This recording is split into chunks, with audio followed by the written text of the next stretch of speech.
Roger's truck broke down the same week I met Alexander. Looking back, the timing feels like fate's cruel joke. My boyfriend's ancient Ford dying in the Whole Foods parking lot while a man with a Bentley offered to help. But at the time, all I saw was the contrast. Roger, grease under his fingernails, explaining we'd need to wait for his buddy with jumper cables. Alexander, Armani suit unruffled by the August heat, suggesting his driver could take me wherever I needed to go. I was holding 2 bags of groceries we could barely afford. Generic brands, manager's specials, the kind of shopping that requires a calculator and compromise. My ice cream was melting. Sweat gathered at the base of my neck. Roger's shirt had pit stains from pushing the truck into a parking space. "Ma'am, please," the driver said, already taking my bags. "Mr. Pearson insists." Alexander himself stood by his Bentley's open door like he had all the time in the world.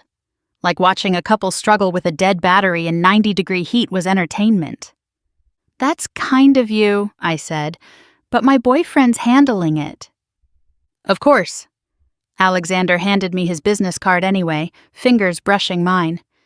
"In case you ever need anything else handled, more efficiently." Roger didn't see the card. He was bent over the engine, doing that thing men do with vehicles, staring like they can intimidate machinery into working. His jeans had a hole in the knee from work. His hands, those capable hands that could wire an entire house, looked clumsy and desperate against the rust-covered battery. "Roger, maybe we should just call—" "I got it, babe, don't worry." He smiled up at me, sweat dripping off his nose, still trying to be my hero even when his cape was a grease-stained Carhartt. I slipped Alexander's card into my purse, where it burned like a guilty secret among the grocery coupons and Roger's love notes, the ones he still left on my coffee cup after 3 years. Always signed with a crooked heart. We'd been together 3 years, Roger and I. Met at a community college where he was finishing his electrician certification and I was taking business classes I couldn't afford to complete. He'd fixed the flickering lights in my apartment, refused payment, asked me to dinner instead. Our whole relationship built on that foundation. Him fixing things, me being grateful, both of us pretending it was enough. "Got it," Roger called, his buddy's truck finally arriving. "Hey, could you grab my water from the cup holder?" I watched him work, competent and kind, muscles moving under his faded shirt. 3 years of this man loving me with his whole heart, and all I could think about was Alexander's manicured hands and the way he'd said efficiently like a promise. That night, Roger made spaghetti in my kitchen. The kitchen with the peeling linoleum and the faucet that dripped no matter how many times he fixed it. He'd brought flowers from the grocery store, the $5 bouquet looking tired already. "I've been thinking," he said over dinner. "Maybe it's time we moved in together. Save money, you know, pool resources." Pool resources. I repeated it like foreign words. What resources? His hourly wages and my retail paycheck? His truck that wouldn't start and my car with the check engine light permanently on? "I know it's not ideal," he continued, misreading my silence. "But I love you, Amy. We don't need much. Just each other." Just each other. Like love could pay rent in a better neighborhood. Like romance could fix the air conditioning that hadn't worked since June. Like feelings could buy something other than generic pasta and wilted flowers. "I'll think about it," I said. But I was already thinking about Alexander's business card. Alexander Pearson, CEO of Pearson Hospitality Group. I'd Googled him that afternoon. 12 hotels along the East Coast. A penthouse in Raleigh, a house in the Hamptons, divorced, no kids, known for his charitable donations and his collection of classic cars. "You okay?" Roger asked. "You seem distant." "Just tired," I lied. "Long day at work." Work. Folding clothes at Ann Taylor, pretending I belonged among the blazers and pencil skirts I couldn't afford even with my employee discount. Watching women my age buy entire wardrobes without checking price tags, while I carefully calculated if I could afford one blouse on sale. Roger did the dishes, kissed me goodnight, promised to look at apartments on Sunday. I waited until his truck rumbled away. It started fine when leaving, of course, before pulling out Alexander's card. I emailed him that night. Professional, casual, thanking him for his kindness, mentioning I worked in retail, wondering if his hotels ever needed corporate clothing consultants. The kind of email that could be innocent or an invitation, depending on how you read it. He responded within an hour. Would I like to discuss it over lunch? He knew a place. The place turned out to be a restaurant I'd only seen in magazines. The kind where they don't put prices on the menu because if you have to ask, you shouldn't be there. Alexander ordered wine that cost more than Roger made in a day, discussed it with the sommelier like they were old friends. So, he said after we'd ordered, he'd suggested the lobster, I'd demurred, he'd insisted. Tell me about yourself, Amy. What does a woman like you want from life? A woman like me. He didn't know what kind of woman I was. Neither did I, sitting across from him in my best dress, the one I'd bought for job interviews I never got. More, I said honestly. I want more. More than retail? More than everything I have now. He smiled like I'd passed a test. I appreciate ambition, especially in beautiful women who deserve better than... He gestured vaguely, encompassing my whole life in the wave of his hand. I have a boyfriend, I said, needing to say it out loud, testing how it sounded in this world of white tablecloths and waiters who appeared before your water glass emptied. The mechanic? Electrician. Ah, he made it sound like the distinction didn't matter. And he makes you happy? He's good to me. That wasn't what I asked. No, it wasn't. Because happiness and goodness weren't the same thing, were they? Roger was good. Roger was kind. Roger would love me forever in our small apartment with our small dreams and our small life. I should go, I said, but I didn't move. Should you? Alexander leaned back, studying me. You know what I think? I think you've been going where you should your whole life. Maybe it's time to go where you want. We had 3 more lunches before I slept with him. 3 more afternoons of him showing me his world. Museums I'd never visited, stores I'd never entered, a life I'd never imagined touching. He bought me things casually, like money was air. A necklace because it matched my eyes. Shoes because mine looked uncomfortable. A dress because he wanted to see me in it. I can't accept these, I said every time. Of course you can, he said every time. They're gifts, not obligations. But they were obligations. Every gift was a step away from Roger, from our Friday night pizzas and Saturday morning farmers markets, from his rough hands and easy laugh, from the man who loved me in a way that didn't come with receipts. I started lying, working late, inventory at the store, meeting girlfriends Roger had never met. He believed everything, trusted completely, even offered to pick me up so I wouldn't have to take the bus home. No need, I'd say, already in Alexander's Mercedes. I'll get a ride. The night I finally slept with Alexander, Roger was working a late emergency call. Someone's power had gone out, and Roger, being Roger, couldn't leave them in the dark. He texted apologies, promised to make it up to me, sent a heart emoji like he'd just learned how. Alexander took me to his penthouse, 23rd floor, views of the whole city, art on the walls that belonged in the museums he'd shown me. Incredible, I breathed, and he thought I meant the view. We drank champagne that tasted like captured starlight. He told me about his hotels, his plans to expand internationally, the apartment in Paris he rarely used. Every word widened the gulf between this moment and my real life, until Roger felt like someone I'd invented. I should tell you, Alexander said, unbuttoning my new dress. His dress, really, bought with his money for his eyes. I don't do relationships, not anymore. My marriage taught me that exclusivity is a cage. I'm not looking for marriage, I said, which was true. I was looking for escape. Good, he said. Then we understand each other. We didn't, but I wouldn't know that until later. The affair lasted 4 months. 4 months of stolen afternoons and secret shopping trips.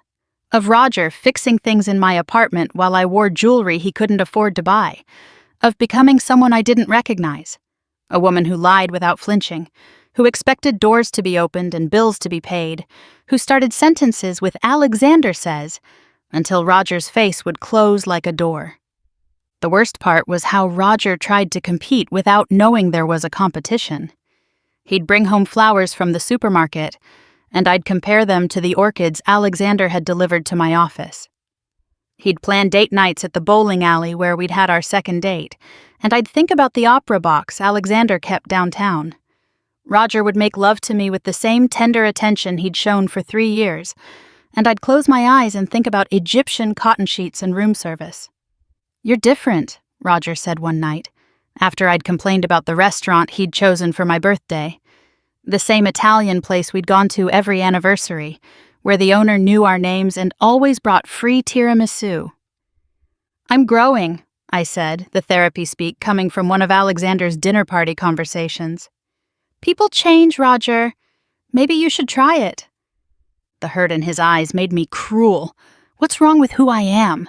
"You're still the same person you were 3 years ago," I said. "Same job, same apartment, same dreams. Don't you want more?" "I want you," he said simply. "Everything else is just details." But I didn't want to be someone's detail. I wanted to be the main event, the showpiece, the woman other women envied at galas. Alexander made me feel like that woman, even if I was really just Tuesday's entertainment between Monday's wife and Thursday's newer model. "Who's Alexander?" he finally asked. "A friend from work," I said. "He owns hotels. Sometimes I help with purchasing." "Must be some job," Roger said, looking at my new purse. Louis Vuitton, a casual gift after a weekend in Miami I'd said was a work conference. "It is," I said, daring him to challenge me. He didn't. Roger wasn't the type to make scenes, to demand answers, to fight for what was his. He just loved me, steadily and quietly, while I demolished us in designer shoes. I ended it on a Tuesday. Came home from another afternoon in Alexander's bed to find Roger cooking dinner. He'd fixed the dripping faucet again, cleaned the apartment, bought flowers. Not the $5 kind, but real roses. Probably half his day's pay. The apartment smelled like his mother's pot roast recipe, the one he'd spent months perfecting because he knew it reminded me of Sunday dinners before my parents died. He'd even set the table with the good plates, mismatched from Goodwill but carefully arranged. Napkins folded the way I'd taught him. "What's the occasion?" I asked, my voice catching on guilt. "No occasion," he said, stirring gravy with the wooden spoon I'd bought at our first yard sale together. "Just wanted to show you how much you mean to me. I know things have been weird lately. I know I can't give you everything you deserve. But I love you, Amy, more than anything." He turned to face me fully then, flour on his cheek from making biscuits from scratch. This man who worked 10-hour days in crawl spaces and attics still came home and made me biscuits from scratch. His eyes held 3 years of mornings and promises, of fixed appliances and held hands, of a love that showed up in work boots and never asked for gratitude. "Roger, Wait," he said, wiping his hands on the apron I'd gotten him last Christmas, the one that said, "Kiss the electrician," that he wore without irony. "I've been saving something." He pulled out a small box from his pocket. Not a ring box. We'd talked about waiting for marriage until we were more stable. This was different. Inside was a delicate silver bracelet with a tiny lightning bolt charm. "I know it's not much," he said, suddenly shy. "But I saw it and thought, electrician, lightning, it's cheesy, but—" "I'm seeing someone else," I said. The words fell between us like a severed power line. He stood there holding the bracelet, gravy bubbling behind him, flowers wilting in the heat of my confession. I looked at this good man in my shabby kitchen, offering his heart like it was enough to transform our circumstances, and felt nothing but impatience. Alexander was taking me to a charity gala that weekend.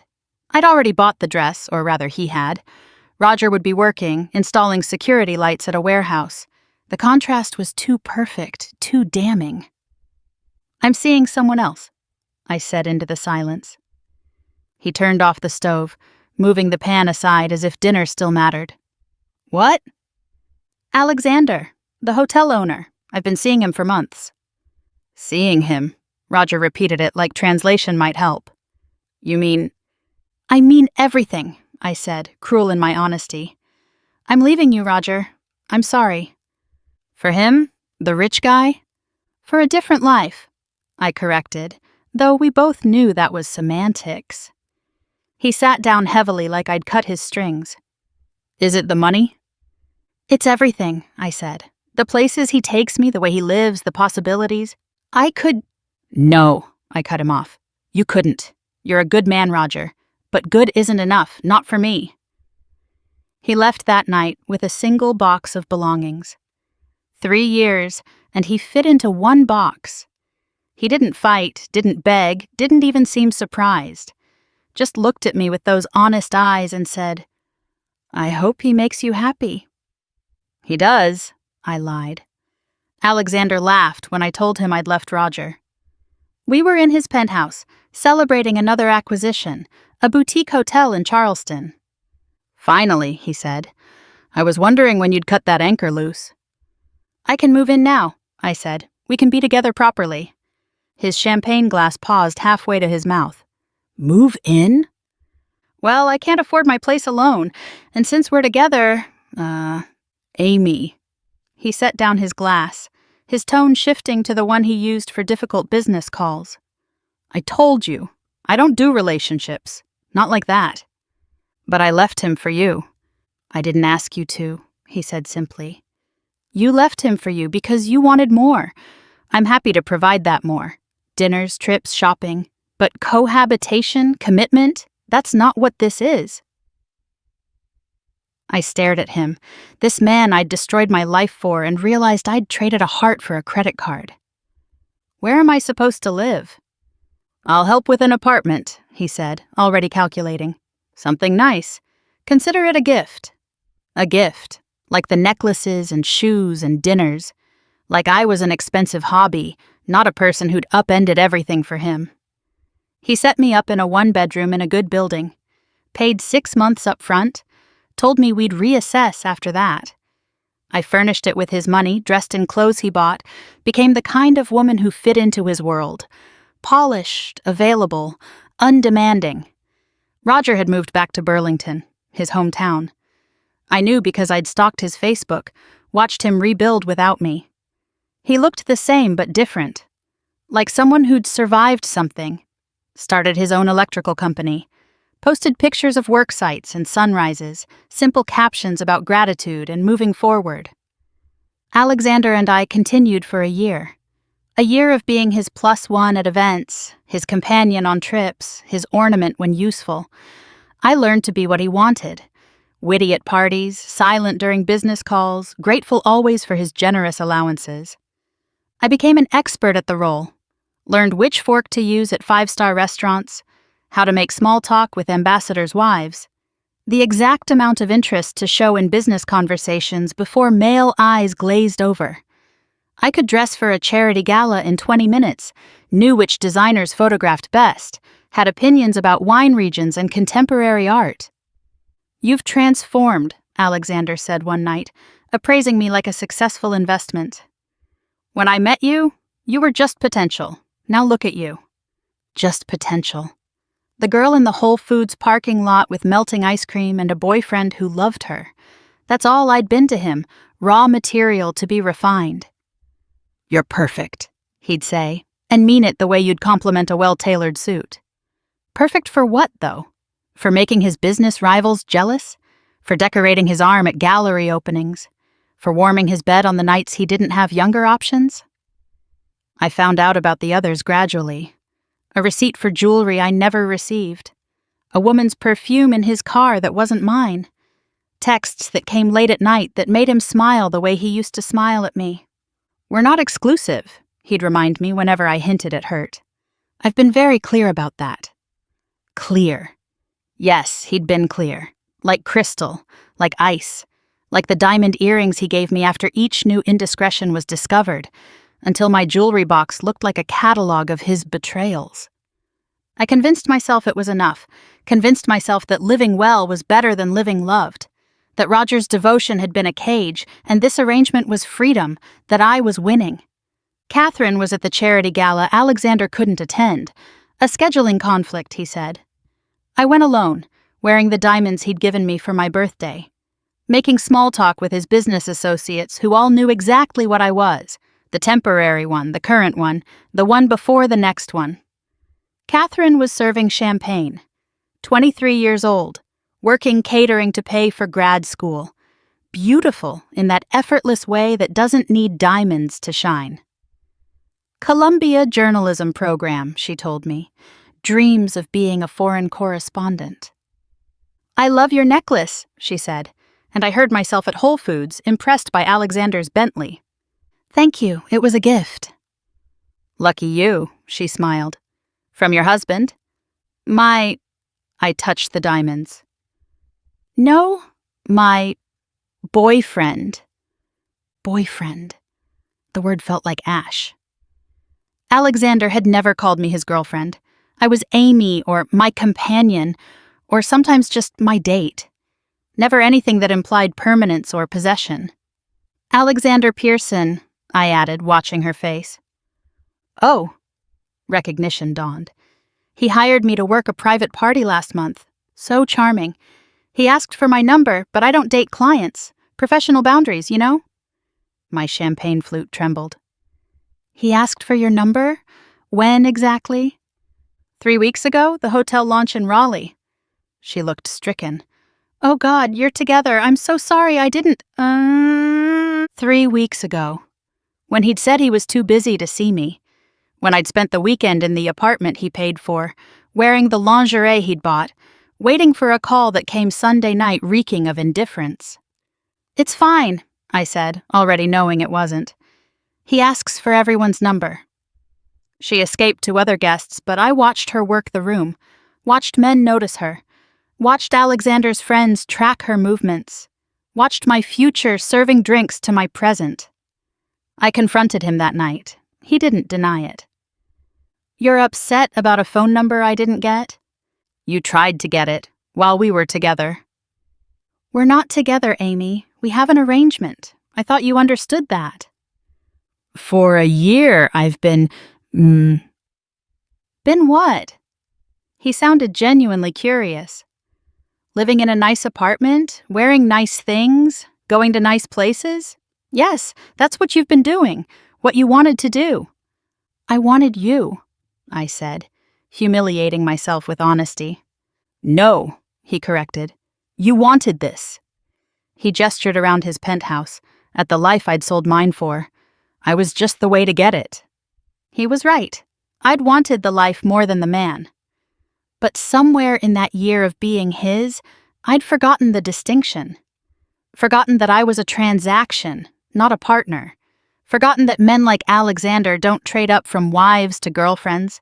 They trade up from older models to newer ones. He ended it 2 weeks later, gently, like firing a valued employee. The apartment was mine until the lease was up. The jewelry, too. Consider it a severance package, he said. He'd always have a fondness for me, he insisted. I'd always have a special place in his memory.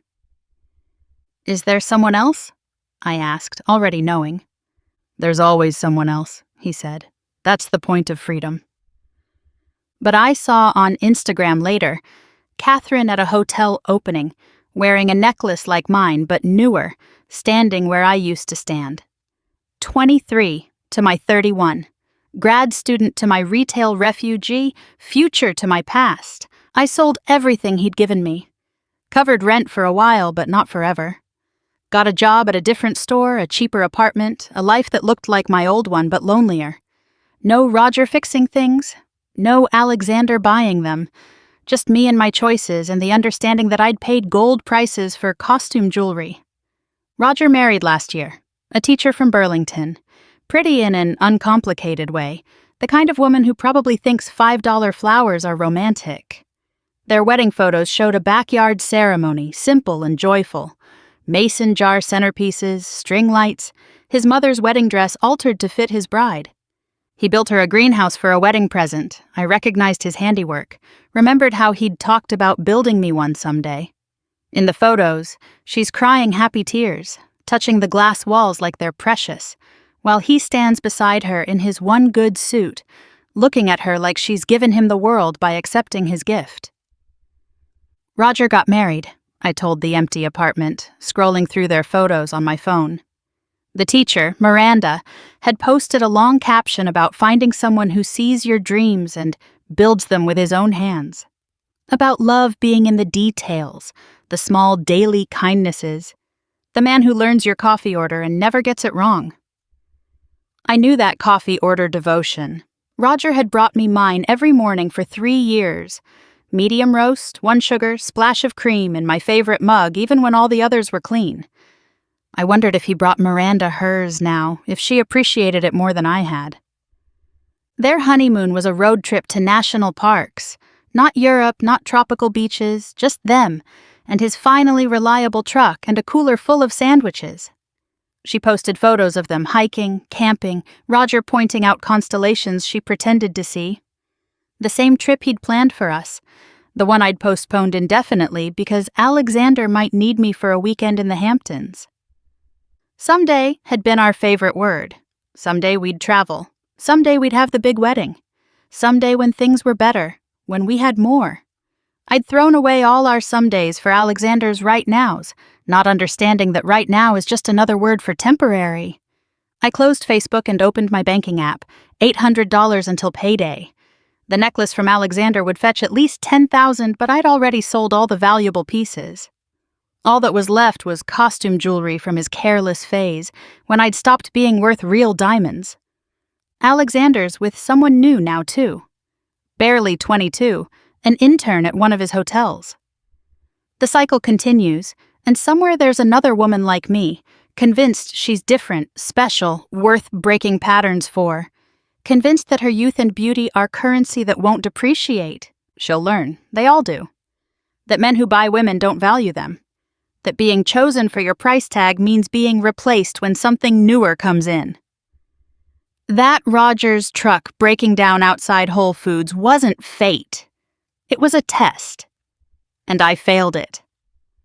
I left a man who loved me for a man who could afford me. I traded devotion for designer goods, partnership for patronage, a future for a year of playing dress-up in someone else's life. Now I fold clothes and live alone, and I understand that some prices are too high to pay. I know now that good men fixing broken things are worth more than rich men buying replacements. That love with grease under its fingernails is real, while arrangements that come with diamonds are just that. Arrangements, temporary by design, ending when a newer model becomes available. Roger loved me for free. Alexander charged me everything, and in the end I'm the one still paying, in a life that looks like what I started with, but emptier. Because I learned too late that when you sell yourself for gold, you don't get to complain when someone younger lists themselves for less.